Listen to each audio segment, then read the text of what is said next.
عید سے پہلے گوشت بازار سے اور برف فریزر سے ملتی ہے۔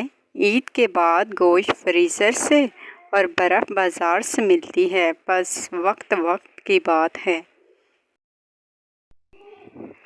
کوئی ٹھنڈا پانی ہی پلا دے یار۔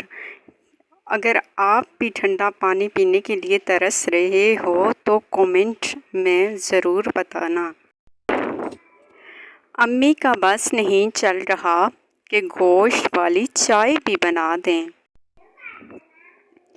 کل دوپہر گوشت، رات گوشت، ناشتے میں گوشت، آج دوپہر پھر گوشت۔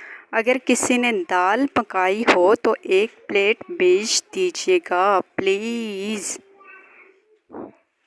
گوشت پکا پکا کے ایسی حالت ہو گئی ہے کہ چائے میں بھی گرم مسالہ ڈال بیٹھی۔ میری تو بالکل ایسی ہی حالت ہے گوشت پکا پکا کے۔ 2 بوٹیاں کیا زیادہ ڈال دیں ایک شاپر میں۔ گھر والے جب سے شک کی نظر سے دیکھ رہے ہیں۔ کسائی کی 3 دن کی زندگی انجینئر کی 100 سالہ زندگی سے بہتر ہے۔ ہمارا گوشت کھانے والوں، پیٹ کو پیٹ سمجھو، اپنا فریزر نہیں۔ ایک بکرے کی معصوم سی خواہش۔ اگر ویڈیو پسند آئی ہے تو ویڈیو کو لائک کریں اور چینل کو سبسکرائب کریں۔ شکریہ۔